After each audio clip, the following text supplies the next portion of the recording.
Subscribe करें और bell दबाएं ताकि कोई खबर रह न जाए। Very interesting situation it is Sameer साहब। ब्रिगेडियर साहब आपकी तरफ आना चाहूंगा। और समीर साहब ने बड़ा इंपॉर्टेंट पॉइंट रेज किया कि ठीक है चीफ ऑफ आर्मी स्टाफ की तबीयत खराब थी, हलफ बर्दारी की तकरीब में शहबाज शरीफ साहब की वो नहीं गए, तो फिर क्या वजह है कि अब तक मुलाकात भी नहीं की? आपके सामने prime minister Pakistan is hardly staying in office. आपके सामने आज वो कराची मेरे ख्याल में आए हुए हैं।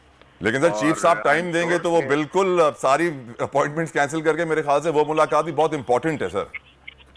आई थिंक, लेकिन उससे पहले ज्यादा इंपॉर्टेंट जो इस वक्त मुल्क के क्राइसिस हैं, जो पॉलिटिकल हालात हुए हुए हैं, आपके सामने जो इमरान खान साहब जो स्ट्रीट पावर शो कर रहे हैं, इकोनॉमिक क्राइसिस हुए हुए हैं, उन्होंने अपनी गवर्नमेंट फॉर्म करनी है, अभी तक कैबिनेट नहीं बना सके हैं।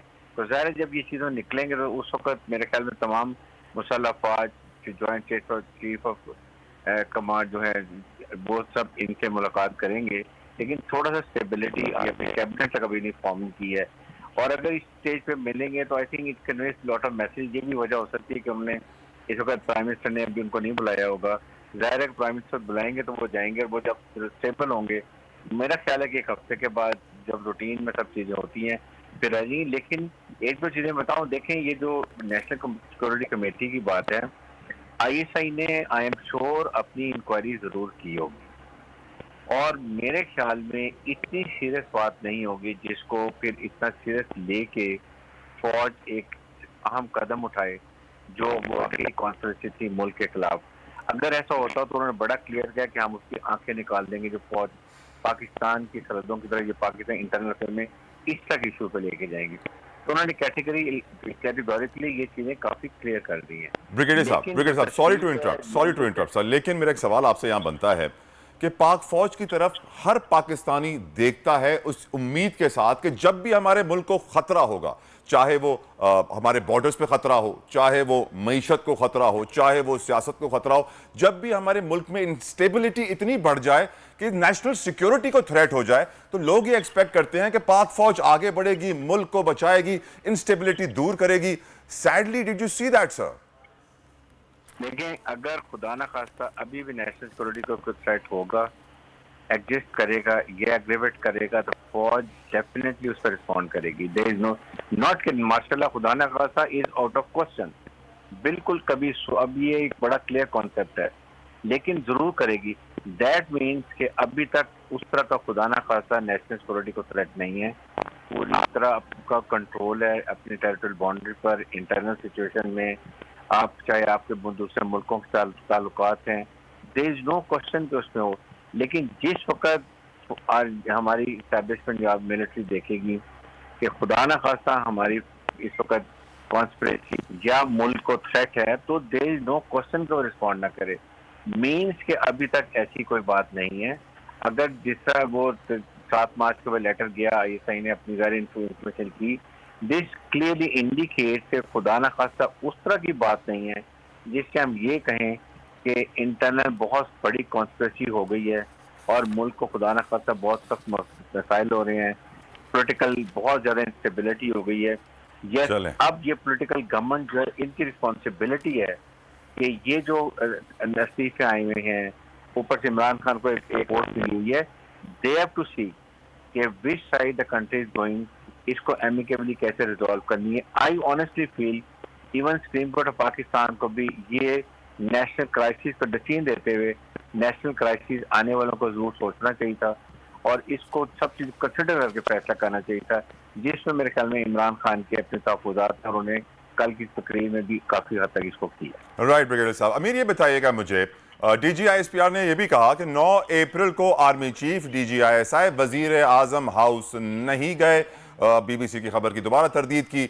अब सोचिए कि नेशनल प्लेटफॉर्म जैसे बड़े बड़े प्लेटफॉर्म है BBC के, वो ऐसी खबरें छाप रहे हैं, सोशल मीडिया पर क्या कुछ चल रहा है। क्या ये जो सिलसिला चल रहा है, DGISPR की प्रेस कॉन्फ्रेंस इसको रोकेगी या मजीद बढ़ाएगी आपकी नजर में?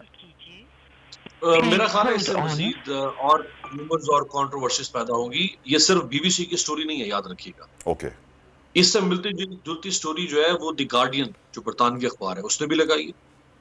इसी से मिलती जुलती बात सलमान मसूद, जो कि न्यूयॉर्क टाइम्स को हेड कर रहे थे यहाँ कुछ अर्सा पहले तक, पाकिस्तान में, और अब उनके साथ उनकी एक और फॉरेन कुलीग भी यहाँ मौजूद है जो शायद अभी हेड कर रही है, अभी भी वो वाबस्ता है न्यूयॉर्क टाइम्स से। उन्होंने भी इससे मिलती जुलती बात कही कि इमरान खान साहब के ऊपर दबाव डाला गया, तो र्यूमर्स तो और फैलेंगी। और जैसा कि इमरान खान साहब को मैंने पहले भी कहा कि आज बिल्कुल कॉर्नर कर दिया है फौज ने और उनके बयानिए को झुटला दिया है पब्लिकली, पब्लिक डोमेन में आके। इससे पहले तो सहाफ़ी अपने सोर्सेज से, आला मिलिट्री सोर्सेज से खबर दे रहे थे कि फौज बार बार कह रही है कि हमने इन्वेस्टिगेट किया है इमरान खान साहब के दावे को, लेकिन हमें कोई साजिश का सबूत नहीं मिला है। लेकिन आज DGISPR ने पिछले 10 दिनों में पहली दफा पब्लिकली आके इमरान खान साहब को निगेट कर दिया है, इमरान खान साहब को निगेट कर दिया कैंडिडली, अनएम्बिगुअसली। तो अब इमरान खान साहब की क्या स्ट्रेटेजी होती है आगे? हो सकता है कुछ देर में शायद वो भी कोई प्रेस कॉन्फ्रेंस करें, वो भी अपना कोई मौक़िफ़ सामने लेकर आए। यहाँ पे एक बड़ा दिलचस्प और भी नुक्ता है तला के नए वज़ीर आज़म शहबाज शरीफ साहब ने अपने लीडर ऑफ द हाउस के वोट लेने के बाद जो पहले खिताब में ऐलान किया, उन्होंने कहा कि हम जो पार्लियामेंट की in camera national security committee की मीटिंग कॉल करेंगे, उसमें हम DGISI को बुलाएंगे, सर्विसेज चीफ्स को बुलाएंगे, अपने सफीर असद मजीद को बुलाएंगे जो अब अमेरिका से ब्रुसेल्स जा चुके हुए हैं, फॉरेन सेक्रेटरी होंगे, और यहाँ हम पार्लियामेंट के सामने वो रखेंगे। तो अब वो कैसे होगी भाई? फौज तो कह चुकी है कि इसमें कुछ नहीं है। फौज तो प्राइम मिनिस्टर की इंक्वायरी करवाने से पहले कह रही है कि कुछ नहीं है इसके अंदर। तो ये बात देखिए, ये बात बहुत बढ़ गई है। इसको कोई अगर लाइटर नोट पे देख रहा है तो ये लाइटर नोट वाली बात नहीं है। इमरान खान का अब सिस्टम में यानी पावर में कोई स्टेक नहीं है, इमरान खान का पॉलिटिक्स में स्टेक है। या तो वो कन्फ्रंटेशन छोड़ के और वो बिल्कुल इस बयानी को तर्क कर दे और वो गवर्नेंस के ऊपर आ जाए, ठीक, वो एक ट्रांजिशन लें, न्यूट्रल लें, छोड़ दें साजिश वाजिश को एक तरफ रखें, वो ऑपोजिशन करें, शहबाज शरीफ की गवर्नेंस पे क्रिटिसाइज करें और वो अगले इलेक्शन की तैयारी करें। या तो वो ये रास्ता इख्तियार करें। लेकिन अगर वो बार बार रीइंफोर्स करते हैं इस बात को कि नहीं मुझे साजिश से हटाया गया, इसमें अमेरिका मुलव्वस है, इसमें नवाज शरीफ, जरदारी, मौलाना मुलव्वस है और इसमें कुछ और लोग भी मुलव्वस हो गए, तो फिर तो ये बात खत्म होने का नाम नहीं लेगी ना। फिर तो ट्विटर पे ट्रेंड्स भी चलेंगे, फिर सोशल मीडिया पे उनके हिमायती वो भी जो है शोर मचाएंगे। तो ये अब इमरान खान साहब पर भी डिपेंड करता है कि वो हमें इस प्रेस कॉन्फ्रेंस के बाद वो अपना रिएक्शन कैसे देते हैं। यकीनन रिएक्शन आएगा, इतने बड़े एक्शन के बाद रिएक्शन आएगा। Every action has a reaction. समी साहब ये बताइए, DGISPR ने ये भी कहा कि फौज किसी को NRO देने की पोजीशन में नहीं। फौज कौन होती है किसी को NRO देने वाली? क्या नवाज शरीफ साहब वापस आ रहे हैं? समी साहब तला मेरी बात सुने, ये अभी आप जो अमीर अब्बास से बात कर रहे थे ना कि ये जो आज की जो प्रेस कॉन्फ्रेंस है इसमें देखिए ये इसने बड़े सवाल उठा दिए हैं। मैं आपसे ये let me put it this way, जो इस वक्त वजीर आजम है शहबाज शरीफ साहब, उन्होंने इमरान खान पर तनकीद की कि ये जो एब्सोल्युटली नॉट कहा इमरान खान ने, इसने पाकिस्तान के लिए दरवाजे बंद कर दिए और ये एक इंतहाई गलत बात थी, ये बिल्कुल नहीं करनी चाहिए थी, ये डिप्लोमेसी को इसने बंद कर दिया। अब मुझे बताएं आज DGISPR ने क्या कहा? अब तो शहबाज शरीफ वजीर आजम है, अब वो लीडर ऑफ द अपोजिशन, और आर्मी जो है वो खड़ी होती है आईनी तौर पर अपनी इलेक्टेड गवर्नमेंट के साथ। अब इलेक्टेड वो जो शहबाज शरीफ साहब है उनकी पोजीशन ये है कि एब्सोल्युटली नॉट, गलत है, ये कहना गलत है। आज DGISPR ने उसमें कह दिया। अच्छा फिर आप मुझे बताइए कि शहबाज शरीफ साहब ने कहा कि ये खत जाली है, ये जो खत है ये खुद गढ़ा गया है। मरीम नवाज ने ये कहा ये खत जाली है, उसके बाद बिलावल भुट्टो ने कहा ये खत जाली है। अब शहबाज शरीफ साहब प्राइम मिनिस्टर हैं, आज क्या कहा DGISPR ने कि वो जो खत है वो असली है, उसको एक तरीके से उसकी हैसियत को तस्लीम कर लिया कि जनाब डिमार्च दिया गया। तो जो अब वो जो पॉलिटिकल ये जो पोजीशनिंग है, क्या ये पॉलिटिक्स नहीं है? बिल्कुल है। ये सारी की सारी जो अगर इसको आप देखें, इसको आप अगर इसको एनालाइज करें तो मुझे नहीं समझ आ रही कि आज की जो प्रेस कॉन्फ्रेंस है इसका मैसेज क्या था और किसको क्या कहना था। देखें ये अपोजिशन का बयानिया है कि जी ये कोई साजिश नहीं है, कुछ नहीं है। अब वो उन्होंने आके ये कह दिया कि जी बिल्कुल, वो उन्होंने अपोजिशन का जो बयानिया है उसको उन्होंने ओके कर दिया। लेकिन साथ ही वो जो इमरान खान का जो बयानिया था, साथ ही अपोजिशन जो कह रही थी ये खत जाली है और ये ब्लेटेंट इंफॉर्मेशन वाली जो बात है, तो ये सारे का सारा जो मामला है ये ये मुझे मतलब मैं इस पे क्या कहूँ, आप मुझे कहेंगे कि आप एनालाइज करें तो मैं वो एनालाइज वो कह सकता हूँ। और अब जो साबका अपोजिशन है वो मौजूदा हुकूमत है, तो ये देखें कि वो जो पोजीशंस हैं वो अब चेंज तो नहीं ना हो सकती, जो आप ले रहे हैं आज भी जो ले रहे हैं। तो जो अपोजिशन में जो उनकी पोजीशंस थी, क्या हुकूमत में आने के बाद वो तब्दील हो जाएंगी? और अगर DGISPR बिल्कुल ओपनली उन अपोजिशन की उन पोजीशंस को रिजेक्ट कर रहे हैं इनडायरेक्टली या डायरेक्टली, तो फिर जो वर्किंग रिलेशनशिप की बात है और उसमें हम ये देख रहे हैं कि अभी तक वो ये बड़ा सिंपल है कहना कि तबीयत खराब थी और वो नहीं आए। चीफ है प्राइम मिनिस्टर आइन और कानून के तहत, तो हम सब ये जानते हैं कि ओथ टेकिंग इन हालात में, जबकि एस्टेब्लिशमेंट बीच में ऑप्शंस लेके आ रही है, जा रही है, मुल्क में खून खराबे का खतरा है और फिर एक प्राइम मिनिस्टर बना है, तो अभी तक उनसे मुलाकात ना होना और ये जो गुफ्तगू है ये तो बिल्कुल इंटायरली वो जो अपोजिशन के जो स्टांस जो रिपोर्टेड स्टांसेस हैं ये उससे हटके है। तो ये बड़ा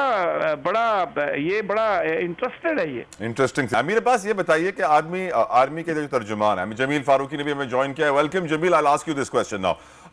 तर्जुमान पाक फौज ने कहा हमारी अदालतें आजाद हैं, जमहूरियत को मजबूत करना सबका फर्ज है।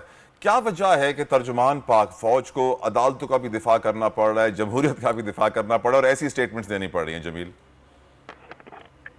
देखें तलहा, वैसे ओवरऑल एक जबरदस्त प्रेस कॉन्फ्रेंस थी और this was highly need of the time और बहुत जरूरत थी इसकी, क्योंकि खास तौर पर जो 2-3 र्यूमर्स बीच में उड़ा दी गई थी कि 9 और 10 अप्रैल की दरमियानी शब को प्राइम मिनिस्टर हाउस में क्या हुआ, BBC ने 1-2 स्टोरीज दे दी जिसको क्रैक करना बड़ा जरूरी था। लेकिन ओवरऑल अगर देखा जाए तो एक बेहतर प्रेस कॉन्फ्रेंस थी। अदालत के मामले के ऊपर, दीगर मामलात के ऊपर जब सवालात उनसे किए गए तो जब आना था। लेकिन एक चीज की मुझे अभी तक समझ नहीं आई कि कुछ चीजें जो फॉरेन ऑफिस के डोमेन में होती हैं और कहा भी गया, तो वो सवालात उनसे पूछने की जरूरत क्यों पेश आई जर्नलिस्ट को, जो आती ही फॉरेन ऑफिस के डोमेन में है। तो इसके ऊपर ज्यादा कमेंट अगर समी भाई हमारे साथ हैं तो उनसे आप पूछें, वो आपको ज्यादा बेहतर तरीके से उसके ऊपर एक्सप्लेन कर सकेंगे। समी भाई ने काफी कुछ एक्सप्लेन कर दिया है। समी इब्राहिम साहब ने हमें वाजे कर दिया है कि सूरत हाल बहुत बहुत ज्यादा इंटरेस्टिंग है। Amir Abbas, throwing this question to you as well. ये कहना कि अदालतें आज़ाद हैं, अदालतें अपना काम कर रही हैं, जमहूरियत को मजबूत करना सबको मिलकर करना है जमहूरियत को मजबूत, कुछ क्वेश्चन मार्क नहीं क्रिएट होते इन स्टेटमेंट्स के बाद? अमीर अब्बास देखिए, इसका जवाब आपको फॉर्मेशन कमांडर्स की जो मीटिंग हुई थी आज से 2-3 रोज पहले, इस सवाल का जवाब आपको उसकी प्रेस रिलीज में मिल सकता है, जिसमें फौज ने कहा था कि हम कॉन्स्टिट्यूशन के साथ खड़े हुए हैं और हम आईनी हुकूमत के साथ खड़े हुए हैं। तो अदालत, सुप्रीम कोर्ट जो है उसको, जारी बात है, फौज उसके साथ पब्लिकली तो किसी कन्फ्रंटेशनल स्टेटमेंट में नहीं जाएगी ना। और जो सुप्रीम कोर्ट का ऑर्डर था डिप्टी स्पीकर की रूलिंग से मुतालिक, फौज समझती है कि वो ऑर्डर बिल्कुल ठीक था और उस रूलिंग को उसी तरह एग्जीक्यूट होना चाहिए था। जब सुबह 10:30 बजे से लेके ऑनवर्ड डिप्टी स्पीकर उसका मजाक उड़ाए जा रहे हैं और रूलिंग के ऊपर एक्शन नहीं हो रहा, जो वोटिंग होनी थी नहीं करवाई जा रही, और रात को जाके 11:57 पे डिप्टी स्पीकर साहब सीट छोड़ के चले गए कि जी मैं जा रहा हूं और मुझे नहीं अच्छा लग रहा और बैठता वहां पे, तो भाई पहले चले जाते, 10:30 चले जाते ना, 11 बजे चले जाते। ये 10:30 से लेके रात 12 बजे तक, इसका मतलब है आखिरी जोर लगा रहे थे ना, कोई तरला मिन्नत, कुछ ना कुछ, भाई कोई दाव पेच, कोई हरबा, कोई बहाना, कोई जवाब, कोई कुछ कोशिश हो रही थी ना कि इमरान खान बच जाए, तो नहीं हो सकी। इतने आप उसूली थे, आपको अपनी आइन का इतनी वफादारी का पास था और आपको साजिश इतनी बुरी लग रही थी, तो 10:30 बजे जब इजलास, ऐसा तो नहीं कि लेटर उसी वक्त उनके पास पहुंचा हो? अमीर नहीं, लेटर तो ये तो यार देखिए ना, ये किसको, मतलब किसके मुंह पे बेवकूफ लिखा हुआ है। वो डिच कर रहे थे सिस्टम को, वो डिच कर रहे थे ड्यू प्रोसेस ऑफ लॉ को, जो सुप्रीम कोर्ट ने कहा भाई मुझे नहीं पसंद सुप्रीम कोर्ट का फैसला, मैं कहता हूं मुझे नहीं पसंद, क्या करूं फिर मैं? वो सुप्रीम कोर्ट के जजेस को बाहर निकाल के जूते मारना शुरू करते हैं, चढ़ाई करते हैं सुप्रीम कोर्ट। ये क्या बात हुई? नहीं पसंद। देखिए, कल इमरान खान साहब ने कहा मुझे पसंद नहीं है, ठीक है, लेकिन आपको सरने को होना है भाई उस फैसले के सामने। जब नवाज शरीफ साहब को डिस्क्वालीफाई किया गया, उन्होंने क्या रवैया इख्तियार किया कि ये जो 4 बुत बैठे हुए हैं सुप्रीम कोर्ट के अंदर, इनको बाहर निकालो और इनको पाश पाश कर दो इब्राहिम बन के। ये क्या बात हुई? हमने उस वक्त भी कहा था गलत कर रहे हैं आप नवाज शरीफ साहब, आपके लोग गलत, चौधरी वगैरह ये सब, निहार आशमी, दानिया रजीद, ये लोग क्यों डिस्क्वालीफाई हुए थे टू कंटेम्प्ट ऑफ कोर्ट में? क्योंकि सुप्रीम कोर्ट की तौहीन कर रहे थे। कोई फर्क आपने रखना है कि नहीं रखना? हुए गलत फैसले इस मुल्क की तारीख में, वक्त बताएगा ये फैसला भी हो सकता है गलत साबित हो। देखें बहुत सारी चीजें अनफोल्ड होंगी। Time will tell. You are right Amir Abbas, वक्त एक ऐसी चीज है, बट आप इंस्टीट्यूशंस को रूल कर सकते। बिल्कुल वक्त सारी चीजें सिचुएशन क्लियर करेगा। एक बड़ा इंपॉर्टेंट सवाल है फारूकी साहब, आपकी तरफ आना चाहूंगा। जमील, ये बताइए कि DGISPR ने कहा एटमी प्रोग्राम को सियासी मुबाहिसों का हिस्सा नहीं बनाया जा सकता, साथ साथ पाक फौज अपना आईनी किरदार अदा कर रही है और एटमी हथियारों से मुतालिक बात करते हुए मोहतात रहना चाहिए। अब एटमी असासे हमारे एसेट्स हैं, क्या वजह है कि DGISPR को के लिए इंपॉर्टेंट था कि वो सीनियर रहनुमा शहरी रहमान साहिबा हमारे साथ मौजूद हैं, पाकिस्तान पीपल्स पार्टी से। शहरी साहिबा, thank you so very much for giving us your time. हाँ, आप कैसे देखती हैं इस प्रेस कॉन्फ्रेंस को DGISPR की? जी, ये तो इस पर मैं ज्यादा कमेंट नहीं करना चाहती क्योंकि बहुत सी बात हो चुकी है, मगर वाजे है मेरे लिए प्राइमरी इम्पोर्टेंस इस इशू पे कि जी नेशनल सिक्योरिटी इश्यूज हैं, खासतौर से अस्करी और न्यूक्लियर असासों के बारे में। आप कोई भी पाकिस्तानी या किसी भी रियासत का जो शहरी होता है वो इस तरह बात नहीं करता है कि जी, खासतौर से जब आपने एक ओथ लिया होता है, आपने पाकिस्तान के तहफ़्फ़ुज़ के लिए और उसके सारे सीक्रेट करने के लिए, दबा के रखने के लिए ओथ लिया होता है, ये मिनिस्टर्स भी लेते हैं। तो आप जाके जलसों में इस तरह की बातें कर रहे हैं जिनका कोई ताल्लुक नहीं है हकीकत से, तो ये बड़ी अफसोस की बात है। फिर आपने ये एक पूरी पाकिस्तान की नेशनल सिक्योरिटी पॉलिसी को आपने चूल्हे में डाला हुआ है अपनी गिरती हुई साख बचाने के लिए कि जी हमें निकाला गया किसी कंस्पिरेसी की हवाले से। तो वो तो सारी बात दूध का दूध पानी का पानी हो गया आज के।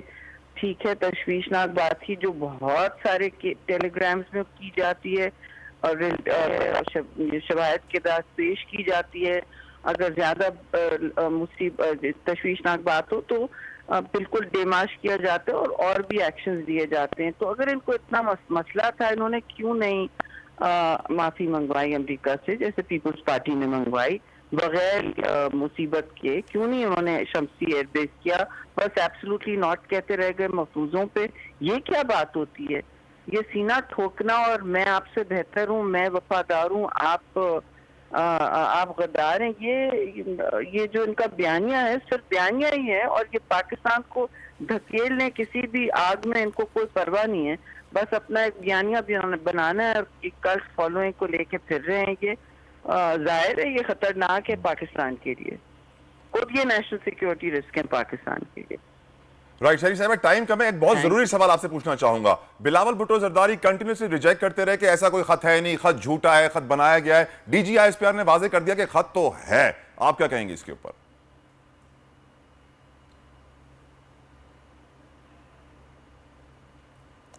हमेशा की तरह शायद